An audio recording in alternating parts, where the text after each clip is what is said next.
अकबर के महत्वपूर्ण कार्य के बारे में बात करेंगे। तो सन वाइज है और इसको ज्यादा आपको रटना ही पड़ेगा। तो 1562 इसमें दास प्रथा का अंत कर दिया और खुद को हरम दल से मुक्त कर लिया। हरम दल क्या होता था कि जैसे राजा लोग कहीं युद्ध करते थे और वहां की महिलाओं को जीत कर लाते थे, तो हरम दल में ही रखा जाता था। और जब मान लीजिए किसी राजा का मन किया अपना घूमने टहलने का हरम दल में, और समझ सकते हैं क्या करने जाते थे, तो उससे अपने आप को मुक्त कर लिया। 1563 ईस्वी में इसने तीर्थ यात्रा कर को समाप्त कर दिया और 1564 ईस्वी में जजिया कर को समाप्त किया। 1571 ईस्वी में फतेहपुर सीकरी की स्थापना की और राजधानी को आगरा से फतेहपुर स्थानांतरित कर दिया। ठीक है, इसको ध्यान में रखिएगा। इबादत खाना, इबादत खाने की स्थापना की। इबादत खाना क्या होता है? जहाँ पूजा किया जाए, अर्चना किया जाए, धर्म की बात की जाए। ठीक है, इबादत खाने में सभी धर्मों को प्रवेश की अनुमति मिल गई। कब? 1578 ईस्वी में। उसके पहले अनुमति नहीं थी, सिर्फ मुस्लिम ही उसमें रहते थे। 1579 ईस्वी में इसने मजहर की घोषणा की। मजहर मतलब होता है छवि। अब छवि क्या क्या इसमें छवि के अंतर्गत इन्होंने किया, ये तो नहीं जानकारी है। 1582 ईस्वी में दीन इलाही धर्म की स्थापना की, जिसका प्रधान पुरोहित अकबर ही था और अकबर जो है इसको राजकीय धर्म घोषित किया था। ठीक है, 1583 ईस्वी में इलाही सम्मत की स्थापना किया था इसने। नमस्कार, आप सभी का स्वागत है एजू टेस्ट एजुकेशन चैनल पर।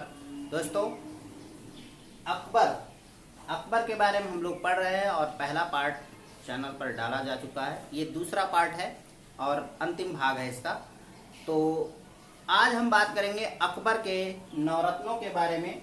जितना महत्वपूर्ण अकबर के नवरत्नों का था अकबर के लिए, उससे कहीं ज़्यादा इम्पॉर्टेंट है हम सभी के लिए पेपर के मद्देनज़र, क्योंकि पेपर में अकबर के नवरत्नों से क्वेश्चन खूब आते हैं। तो चलिए सबसे पहले बात करेंगे बीरबल के बारे में। बीरबल का जन्म जो है 1528 ईस्वी में हुआ था और इनका बचपन का नाम महेश दास था। और ये अकबर के दरबार में करते क्या थे? तो न्याय विभाग के सर्वोच्च अधिकारी थे। चूंकि विद्वान भी थे काफी, तो इसलिए ये अधिकारी भी थे। 1586 ईस्वी में यूसुफ जाइयों की जो विद्रोह होता है उसको दबाने के लिए इनको अकबर भेजता है, लेकिन इनकी हत्या कर दी जाती है वहीं पर। ठीक है, तो इस तरीके से अकबर के लिए बड़ी हानि होती है, बड़ी क्षति होती है बीरबल का मरना। अकबर के लिए बीरबल बहुत ही महत्वपूर्ण थे, बहुत ही इम्पोर्टेंट है। अगर अकबर के दूसरे नवरत्न की बात करें तो अबुल फजल थे। अबुल फजल जो है अकबर के मुख्य सलाहकार एवं सचिव थे। अबुल फजल की दो प्रमुख कृतियां हैं, एक है अकबरनामा और दूसरा है आईने अकबरी। ये वेरी इंपॉर्टेंट है, आपके पेपर में लगातार पूछा जाता है। 1602 ईस्वी में सलीम मतलब जहांगीर ने इनकी हत्या करवा देता है। किससे? सरदार बुंदेला से। ये भी एक अकबर के लिए बहुत बड़ी हानि थी, बहुत बड़ी क्षति थी, क्योंकि आप समझ सकते हैं कि एक शासक के लिए सलाहकार कितना महत्वपूर्ण होता है। अगर शासक का सलाहकार अच्छा नहीं है तो उसका विनाश निश्चित है, और अगर एक शासक का सलाहकार बेस्ट है तो वो स्वर्णिम ऊंचाइयों को छुएगा, राज्य का नाम करेगा और इतिहास के लिए स्वर्णिम युग को लिखेगा। तो इसका अकबर की सफलता में अबुल फजल का बहुत ही योगदान है। अकबर के तीसरे नवरत्न की बात करें तो टोडरमल थे। टोडरमल ये छत्री समाज से थे, छत्री थे। जैसा कि आप सभी जानते हैं कि अकबर के शासन काल में क्षत्रियों की महत्वपूर्ण भूमिका थी। ये शेर शाह सूरी के यहाँ नौकरी करते थे। ठीक है, कहा जाता है कि ये कर्म से दुकान चलाता था, एक साधारण आदमी था, लेकिन अपनी योग्यता से इसने बहुत ऊंचे पद को प्राप्त किया। पहले शेरशाह सूरी के यहाँ, उसके बाद अकबर के यहाँ। इसने भूमि से संबंधित जो भी सुधार किए अत्यंत प्रशंसनीय रहे। इनके बारे में बस इतना ही जानना है। चौथे विद्वान थे, चाहे कहिए नवरत्न थे, तो थे तानसेन, संगीतज्ञ थे। इनका जन्म ग्वालियर वर्तमान मध्य प्रदेश में हुआ था। इनको रामतनु पांडे भी कहते हैं। इनका नाम पूछा जाता है, मैं जितना भी मार्क करता हूं इंपॉर्टेंट होता है। इन्होंने ध्रुपद गायन शैली का विकास किया था। इसके लिए अकबर ने इनको कंठाभरणवाड़ी विलास की उपाधि दी थी। इनकी कुछ कृतियां हैं, जैसे है मियाँ की टोड़ी, मियाँ की मल्हार, मियाँ की सारंग और दरबारी मल्हाड़ा। ठीक है, ये इनकी कुछ कृतियां हैं जो बहुत ही फेमस रही और संभवतः इन्होंने इस्लाम धर्म को स्वीकार कर लिया था। पांचवें नवरत्न कौन थे? तो मान सिंह थे। ये अकबर के सेनापति थे जिसने अकबर को बहुत सारे युद्ध जीतने में मदद की। तो इसकी महत्वपूर्ण भूमिका थी, क्योंकि किसी भी शासक का सेनापति अगर बेहतर है, ईमानदार है, कर्तव्यनिष्ठ है, तो वो राजा जरूर आगे जाएगा और अपने साम्राज्य का विकास करेगा। इसलिए अकबर के शासन में मान सिंह की महत्वपूर्ण भूमिका है। इनको ध्यान रखिए। अब्दुल रहीम खान खाना उच्च कोटि के कवि व विद्वान थे, पहली बात। और बाबर नामा का फारसी में अनुवाद किया था।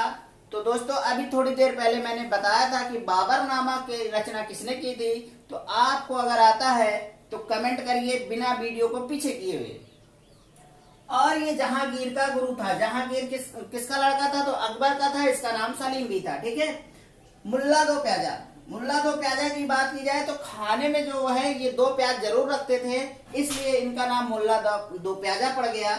और ये कहाँ के निवासी थे? तो अरब निवासी के थे और हुमायूं के साथ आए थे। हुमायूं कौन था? तो अकबर का पिता था। ठीक। हकीम हुक्का। हकीम हुक्का रसोई घर का प्रधान था। अगर आपको स्वस्थ रहना है तो रसोई घर का जो प्रधान है वो बेस्ट होना चाहिए, तभी आप स्वस्थ रहेंगे। उल्टा सीधा खाना खाने से तबीयत बहुत खराब होती है। चलिए आगे देखते हैं। नौवां और अंतिम है नवरत्न है फैजी। ये अबुल फजल के बड़े भाई थे और अकबर के दरबार में राज कवि के पद पर आसीन थे और ये दीन इलाही धर्म के कट्टर समर्थक थे। ठीक है। एक क्वेश्चन आपसे करूंगा कि दीन इलाही धर्म को लॉन्च कब किया गया था, मतलब शुरू कब किया गया था? ठीक है, आपको बताना है और जरूर बताइए। कमेंट बॉक्स में आप आंसर करिए। अभी जब वीडियो समाप्त होगा तो मैं आपको 10 क्वेश्चन तो दूंगा ही प्रैक्टिस के लिए, लेकिन ये आपके लिए अदर एक्टिविटी में आता है, आप पहले कमेंट कर सकते हैं। ठीक है, ये थे 9 रत्न अकबर के।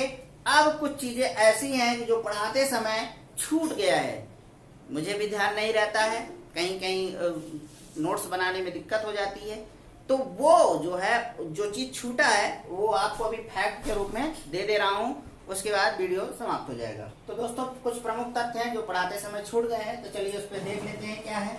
अकबर के शासनकाल में जब्ती प्रणाली या दहसाल व्यवस्था प्रसिद्ध थी और इसका जो लागू करने वाला था या आविष्कारक था तो वो था टोडरमल। ठीक है।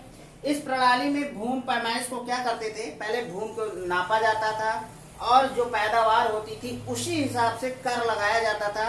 ये नहीं कि मनमाना कर लगा दिया जाए, ये बहुत अच्छा तरीका था।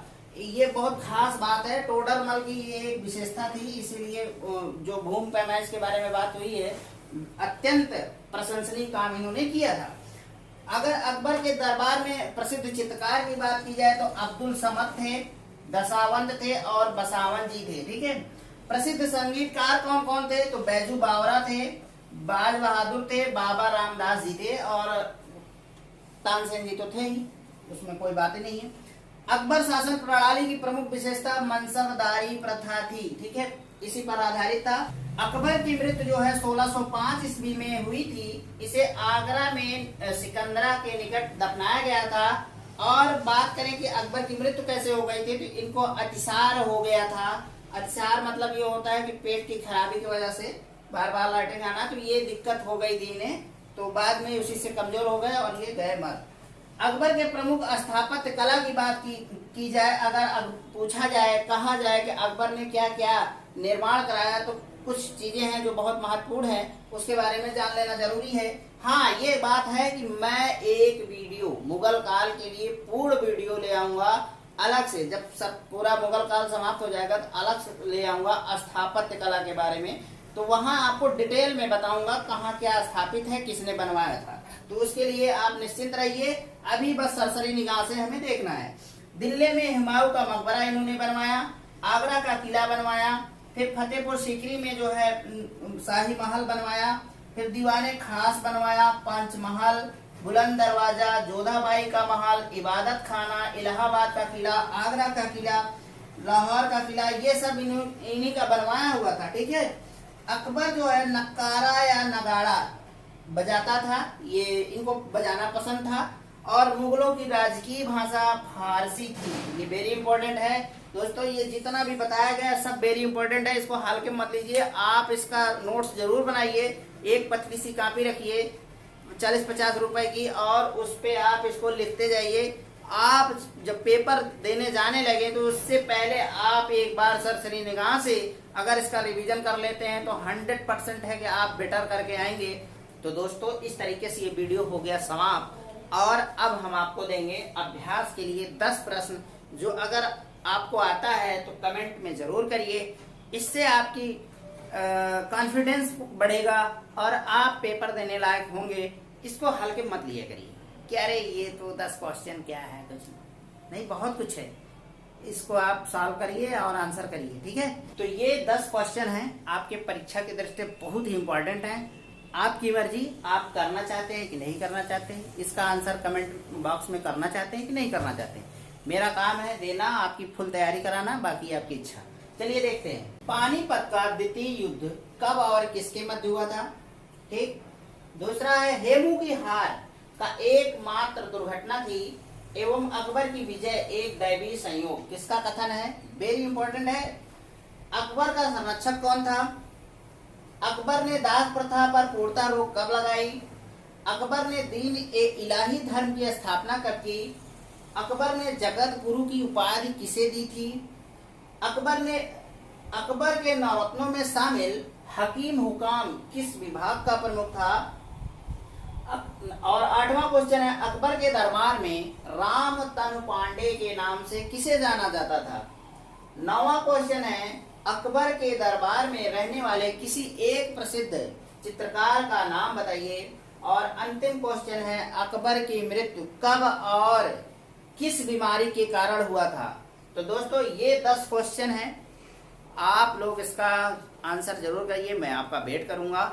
और अब नेक्स्ट चैप्टर होगा जहांगीर के बारे में, जिसपे मैं पूरी फुल डिटेल में चर्चा करूंगा, जो आपके पेपर में बनता है। और दोस्तों जैसा कि आप सभी जानते हैं कि अब वीडियो का भी री एग्जाम होने वाला है, तो अगर आप वीडियो की तैयारी कर रहे हैं तो इस वीडियो से पढ़ सकते हैं, आपको काफ़ी मदद मिलेगी आपकी अपनी तैयारी में। तो आज के लिए बस इतना ही, नमस्कार।